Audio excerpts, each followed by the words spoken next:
thanking Dr. Gerard, other MAHS staff members, fellow alumni, awardees, and especially my beautiful wife Carol over there. We have a great blended family of 6 and 6 grandchildren. Wish they all could have been here tonight, but we had to travel a little bit to get here. I moved to Mundelein in middle of 4th grade, and when Lincoln School was still school. Lions. And then continued on to as the first 6th grade class in Mechanics Grove here when it opened up. I grew up on Loch Lomond and had a wonderful growing up there and, on the lake and enjoying actually the winter most of all, because I enjoyed hockey so much and would go out and be an ice rat all during my time in the winter. Mundelein High School didn't have a hockey team, so you had to go elsewhere to play league hockey. And I was lucky enough, those of you who remember the old bubble at Trinity College on the interstate, played hockey there for many years. In fact, in 1976, as captain of my team, we were state champions.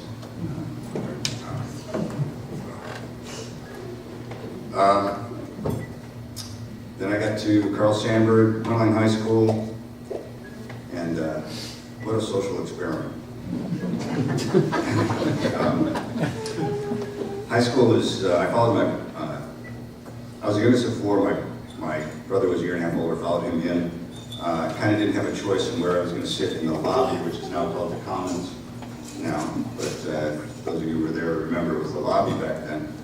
And it was kind of a caste system in the lobby. You had, the jocks, were closest to the principal's office because they were always the favorite, it seemed like, and then you had the people on the sides who were the in-betweeners, and then on the other end were the freaks and the burnouts. And my older brother kind of went to that side, so I ended up doing that, even though I was pretty much a closet jock. But I just kept my head down and decided to keep going. I had a few favorite teachers in high school. First of all, I loved history, so those of you who remember Tom Jerko, really a great guy.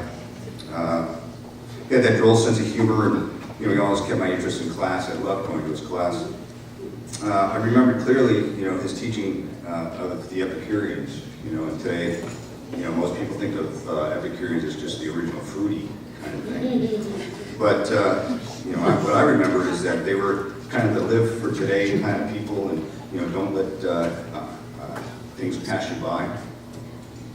And I thought, wow, what a great concept to live your life by. I was young and dumb and had no fear, so what could go wrong if I lived, that kind of lifestyle. Second was, don't call me Ms. Drawley, if anybody remembers Deborah Drawley. Yeah. She was the drama teacher and film study teacher. And she was a product definitely of the 60s, and kind of lived her life that way. And it was great. She took an interest in me for some reason in acting class, drama class, and I took it only because I thought it was going to be an easy grade. I was absolutely wrong with that. It's tough to be a teenager and try to get up on stage and for your grade and act something out that you were too scared to do at home or anywhere else. And it ended up being a wonderful experience for that. She taught me really, how to be humble yet, give respect with doing things that you really like. On the vocational side, I was really into building things and fixing things. So auto shop, metal shop, wood shop were all very important to me, and mostly Mr. Lentz was the auto shop teacher back then. I had my high school car was a 1967 Cadillac ambulance. had quite a few miles on it because we got it from one of the EMT folks here in actually, I think, in Libertyville. And so I ended up rebuilding the engine in auto shop. Redid the whole interior back in the, remember in the 70s, all the vans, panel vans and everything. So I kind of did the whole inside up that way. And put white shag carpeting, paneling, fake mink fur on the ceiling for full crushed velours, curtains. My mother called it the Taj Mahal. The problem was that I also put well, the good and the bad is I put a double bed mattress in the back. So my father, thinking that, insurance rates with a 16-year-old kid, but then he saw the bed go in and he says, I can register this as a recreational vehicle. And he did. Cut his insurance costs. He was a smart guy. But it was really tough on first dates. The father didn't like that vehicle too much.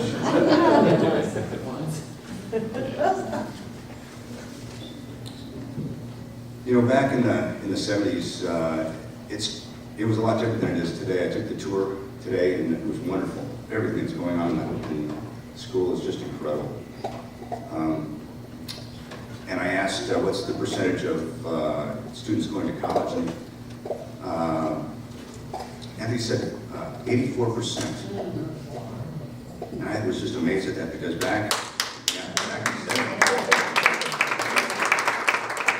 I told him it was probably just the opposite. It was probably only 16% going to college. Everybody else was going either nowhere or, yeah. Well, no, the service back then, post-Vietnam, nobody really wanted to go in the service too much. It was tough. I always used to joke that, sons replaced fathers at Emil's on the bar stool. Kind of like what it was. But, my father asked me at age 17, what do you want to be in your life? And I thought about it, and I said, well, I either want to be a lawyer or a pilot. And he goes, well, why don't you go talk to your career counselor at school and find out what you want to be? So I did. Career counselor quickly told me that I had to go an extra 2 years of college back then for be a lawyer. I said, pilot it is. So I ended up going to Embry-Riddle Aeronautical University down at Daytona Beach, Florida in the 70s. And drinking age dropped from 19 beer and wine here to 18 for everything down there. So it was not a bad thing. I ended up being a bouncer at a bar at 18. Enjoyed college life almost a little bit too much because my grades suffered quite. But learning to fly was my motivation, and I got through it. And it's such a specific college. It's almost like a vo-tech type of college, but you come out with a Bachelor of Science in Aeronautical Science. And I accomplished all that, got my ratings and everything. But going back to Mr. Durko and history and what I love, the history of at the time was President Carter deregulated the airlines in 1979, which caused Southwest to actually start up at that time, which became the beginnings of the bargain airlines, budget airlines, and really caused the major airlines at the time, Pan Am, TWA, Delta, to really end up furloughing because they were just losing money.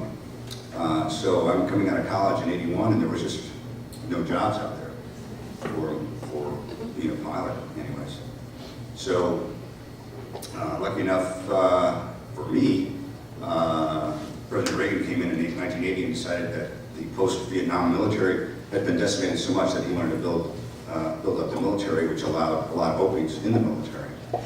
And since there wasn't a lot of options for me, I applied to the Navy and was accepted as a naval aviator.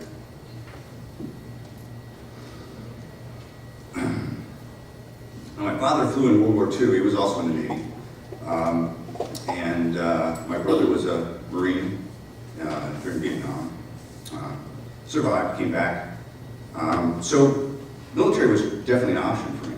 So I did, went through, and at that time in history also, from the social side of the house, back in the early 80s, I was commissioned an ensign in January of '82.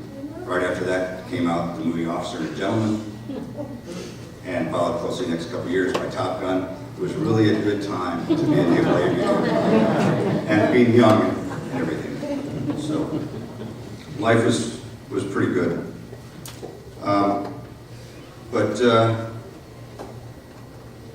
28 years in the Navy was just not in the cards for me. I was never thinking that.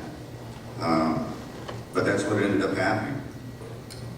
You know, it's amazing that how we think we're going to plan our futures out, and for some reason our future has a different plan than what we have. And you know, I planned on getting out, but due to, you know, children, marriage, children, wars, terrorist attacks, small skirmishes around the world, it became really my life and my career, and I actually really loved it. I flew many different aircraft, carrier-based, larger jets, even helicopters. I was lucky enough to be voted as, by my peers as Pilot of the Year 3 times. And even luckier to be selected to command a squadron. My wife Carol asked me all the time, how do I remember exactly when and where I was in my career, names, dates, specifics, and I think it goes back to my love for history, because my life corresponded with many historical events that I was also involved in. Most of you probably remember the Cold War. I was part of a community, pretty secretive. We were a survival communication link between the president and ballistic missiles in case of all-out nuclear war. Kind of tough to think about sometimes, especially today, but that was the sign of the times. Desert Storm. Just after Desert Storm, I was selected to be the aide to an admiral, and he became the commander for Joint Task Force Southwest Asia, which was the no-fly zone in southern Iraq. If you remember, Saddam Hussein still was killing people in the southern parts of his border, the Kurds. And to do that, to stop that, we started a no-fly zone to do that, and I was highly involved in that. Living in Saudi Arabia, not a big fan of the Middle East, but because I was in and out of there so much, and I'm still in to this day. Then I moved to a squadron to Oklahoma City at a time when Oklahoma City had its worst disaster. So it's, as you can see, the history is easier to remember with the things that were going on in my life. I also became the commanding officer of VC-8 down in Puerto Rico back in 98 to 2001. And some of you may remember this. It was not well known, but the island of Vieques, which was a bombing range the Navy used down there, was there was a training accident. An F-18, a Marine F-18, dropped out two 500-pound bombs and off target, and there was a Puerto Rican security guard smoking a cigarette, and both 500-pound bracketed him on the front and the back, killed him instantly. And it became quite a political problem for the Clinton administration, and we ended up giving the whole bombing range back and closing Naval Station Roosevelt Roads, which was a huge training issue for the Navy, and we don't have anything that could train the carrier battle groups anymore like we did back then.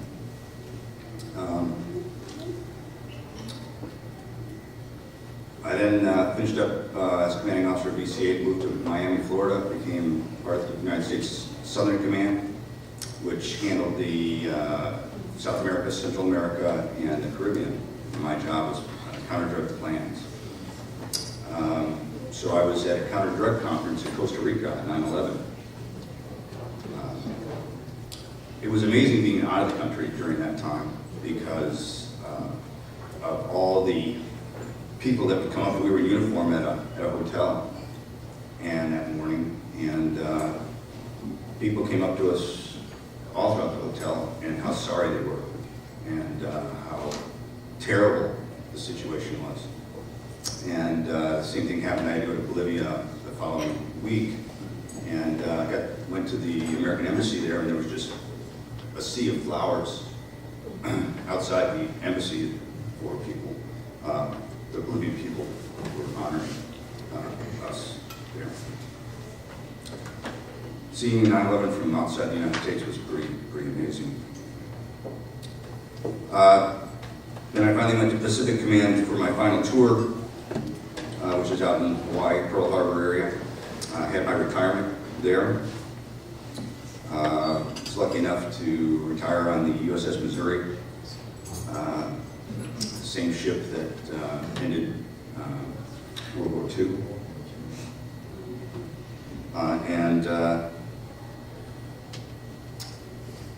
Finally retired in '09, which was right in the beginning of the other recession, and it was a little tough to get a job. Because you don't retire from the military, you transition. You know, I mean, it's too young to actually retire, and you don't have enough money to actually retire. So I had to find another form of career. And in 2009, most people were underemployed. I was one of those, and then got picked up by what I'm doing right now, by Kalita Air in 2011, flying 747 cargo international around the world.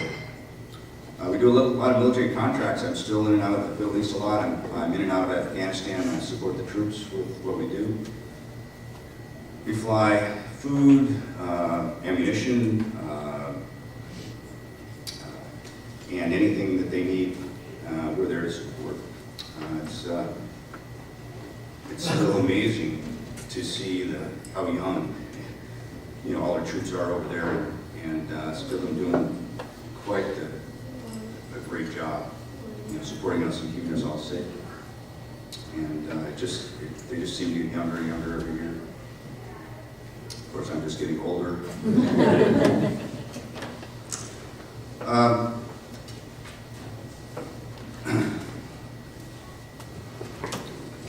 This award, I'm truly honored. It's an amazing thing. I actually haven't been back to the school since I graduated in 1977. Today was the first time, and it's such a difference and such an amazing change. Absolutely amazing. So I really had a wonderful career and a wonderful life. I believe I kind of lived the Epicurean lifestyle to as much as I could. Although I am sometimes jealous of those who stayed in place and had all their families around them. I did not have that luxury. My choice was to travel the world. But my hat's off to you and your families for everything you do and support. And our troops. Just remember, service isn't just about the military. Everyone serves one another in every job we do. So, thank you for this wonderful opportunity, this award, and may God bless you all.